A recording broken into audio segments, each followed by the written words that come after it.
If you think you need an iPad, a laptop, or a full-blown setup of computer to get started or to become a social media manager, let me stop you there. I started my journey with just a cell phone.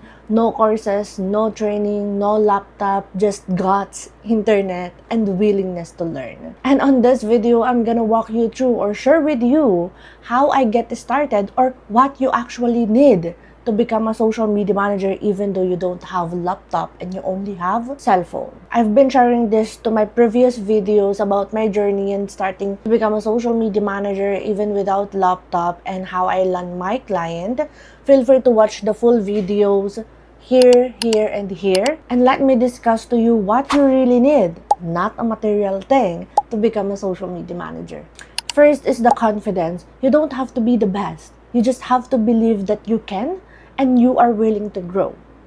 Because even if you are starting a social media manager, syempre, alam naman natin na we don't have any idea what freelancing, we don't have any idea how social media management works or everything in social media. The only thing you need is to have that confidence na even though bago ka pa lang dito sa industry, is you will learn everything throughout the process and believe in yourself na kaya mo din yung kaya ng iba. Because that's what happened to me. Na I started without experience or like literally zero experience and no knowledge about freelancing. Pero since I have that confidence or kapal ng mukha, na talagang kahit nakakakita ko sa TikTok ng madaming videos na earning 6 digits, earning 5 digits in just a week, those videos that push me to become a social media manager or to enter in freelancing kasi I want the same result. I want to gain that 6 digits in a week as well. Nakakainggit sila kasi syempre sino ba namang hindi maiinggit na 6 digits in a week? I want to do the same thing. So what are you doing? Kaya, my mindset, kung kaya mo, kaya ko din. That's the confidence that you need to have even though you are a starting social media manager. And second, trust yourself. Automatically, you will make mistakes throughout the process in learning social media management, and that's okay. But if you don't believe to your potential, no one else will. That's why you have to trust yourself. Na, even though I'm a beginner, I can achieve this. Even though I'm a beginner, I can help you with your social media. Even though wala pa akong alam, I am willing to learn. At kaya kong gawin yung nagagawa ng iba. Just trust yourself. Kasi kung hindi mo pagkakatiwalaan yung sarili mo, paano ka pagkakatiwalaan ng potential client mo? Actually, that's what I did before, nung nag-start pa lang ako. Since I have this business account na pinag-grow ko from scratch, I really don't have any idea how to grow an account. And that's what I realized na, okay, ito pala yung ginagawa ng social media manager, grow an account. And then, when I'm learning what social media management is, na ganito pala yung process, na dapat may strategy pala, doon ko na-realize na lahat pala ng ginagawa ko sa account na to is mali. Pero, the only thing na tamang ginawa ko sa account na to is to build a community. Create a relationship with the target audience, and that's what important in a business. Kaya even though mali-mali yung ginagawa ko sa business na to, I just trust myself that I can do the same thing to my client's business. Na kahit bago pa lang ako, kaya kong ipag-grow yung account mo. Na kahit bago pa lang ako, kaya kong magbigay ng result sa'yo. Kasi I am willing to learn and I am confident that I can give you the result that you want. That's why you have that confidence and you have to trust yourself. Third is consistency and showing up. Please, please, please, if you have that confidence, if you have the trust on yourself, show up and be consistent. Kasi there are times that you will feel lost, that you will feel overwhelmed, that you will feel wala naman akong napapala sa mga ginagawa ko. Kaya hindi na ako mag-show up. Kaya ayoko na kasi wala namang nangyayari. No, girl. If you are better than yesterday, that's progress. If kahapon hindi ka nag-apply, then ngayon nag-apply ka sa jobs, that's progress. That's showing up. If ngayon 3 lang yung in-applyan mo sa onlinejobs.ph, then bukas naging 5 plus nag-apply ka pa sa Upwork, that's still progress. And continue doing that up until you reach or you landed your first client. You have to be consistent. And syempre, i-expect mo na that most of the clients that you are applying, hindi talaga sila magre-reply sa'yo kasi newbie ka and you don't have experience. Pero dapat, you still showing up every day consistently if you really want to land that first client.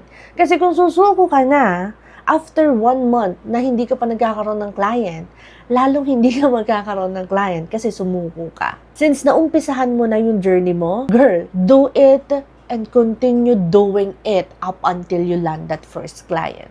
Actually, even my experience ka na not showing up and not being consistent, wala kang makukuhang result. Me, here in YouTube channel, I just started this YouTube channel November 2024. Without subscribers, without anything, I started this YouTube from scratch. But since I am consistently showing up every week, giving you guys weekly videos, even though mababa yung views or even though walang nagsusubscribe sa akin or I just started this channel, I still show up. Kahit mahirap, I still show up. Because I'm the one who's creating content ideas, planning, editing, filming. I still show up. Kahit there's a lot of things to do in life, I still show up. And you have to show up as well if you have the goal. Because you won't reach that goal or you won't achieve that goal if you won't show up. Show up even when it feels slow. Just show up, okay? Fourth, knowledge or the basic knowledge. Please, please, please. Ito yung lagi kong sinasabi sa mga videos ko na always learn the basic. If you are entering in the freelancing na gusto mo magkaroon agad ng client na mag-earn agad ng dollars without the basic knowledge, girl, you won't succeed or hindi ka tatagal sa industry na to. Kailangan mo may knowledge. Even basic. Kasi if you don't know how to properly onboard that client, hindi tatagal yung client na yan sa'yo. So the reason why we need that basic knowledge or the knowledge, para alam natin yung gagawin natin. Para alam natin kung paano natin i-present yung sarili natin in more professional way sa ating client.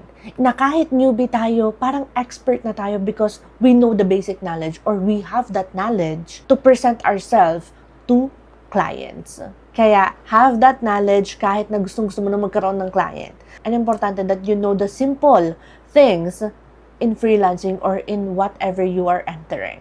Because I have these people na nag-avail ng coaching ko, they are expert. They are years in industry. Mas matagal pa sila sa akin dito sa social media management, but they avail my coaching session. And one thing na kulang sa kanila is the basic knowledge. Na ang simple-simple lang, but they are not aware of that basic knowledge. Na natitake advantage sila ng client nila because they don't have the basic knowledge. Nagkakaroon sila ng aha moments during our session na, ganun pala yun. Kaya pala. That's why you need to have that basic knowledge. And in social media management, the basic that I need to know is what social media management and ano yung ikaibahan niya sa marketing. Because most of the clients is, I want to grow my social media because I want sales. And as a social media manager, we are not responsible to bring sales to their business. And I have videos here that will explain everything about basic knowledge of social media management. Feel free to watch it if you want to know more about social media management. I also have free resources that I categorize already what are the basic knowledge that you need to know to become a social media management or about social media management. Feel free to grab it. I will link it below. Free lang siya, kaya i-take advantage nyo na. Next thing that you really need to have to become a social media manager is internet access or free tools. It is free. You don't have to pay it. And since naman lahat naman tayo may internet because syempre, you won't be able to watch this video if wala kang internet. Practice sa Canva.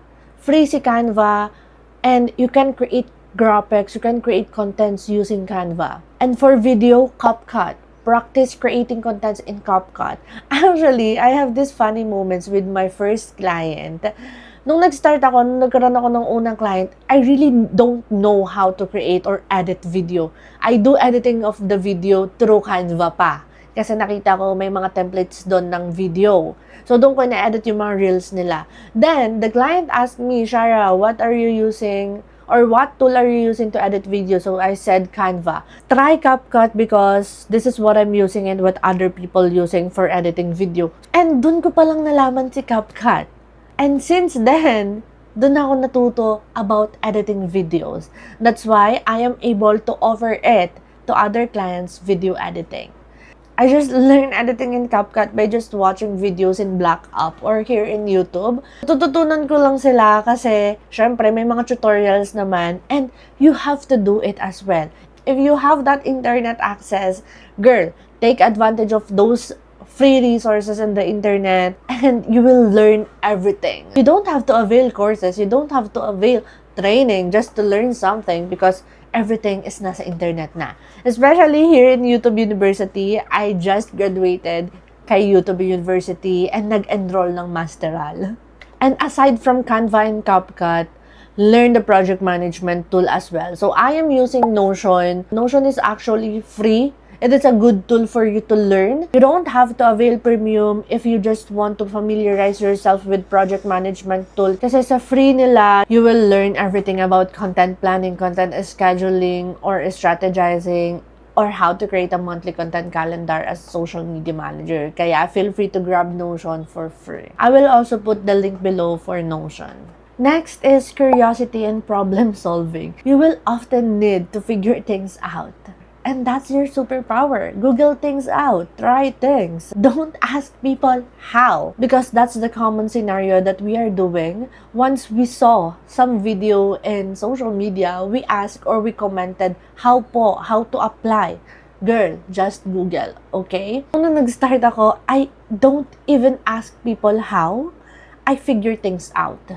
And that's the very, very important part in starting social media management or any career. You don't have to ask people how. You only need yourself to figure everything out. And please don't rely to other people to help you. Even when you are availing courses or training, once you avail that courses then nagtanong ka, hindi ka na nila sasagutin. That's why I never avail any courses kasi hindi ka nila priority. And if you want a result agad-agad, figure things out on yourself. And I am so glad that you are here because you are curious to know what I actually need to become a social media manager kasi I don't have laptop. Alam ko, kaya ka nandito kasi na-curious ka and you want to solve that problem that you don't have laptop but I want to start. And I am so proud of you of doing that. And last thing that you actually need is the willingness to learn communication or talking with a client. So this is one of the problem that we are experiencing when having discovery call with potential client. Nakakakaba po, ano po sasabihin ko. So you have to practice in talking with client in more professional way. Actually, nung ako nag-start, sobrang kabado din ako and hindi ako magaling sa English, mali-mali yung grammar ko and I know napapansin nyo yun. I don't have accent then na maganda just like others and that's okay because I have learned how to communicate with clients because I am willing to learn how to communicate and I have everything in my free resources. Please, I think that will help you to become a social media manager or to know how to start to become a social media manager. And those are the things that you actually need to start your journey as a social media manager. You don't need laptop. I didn't mention that you need laptop, you need equipment. Once you have the cell phone, girl, you have everything.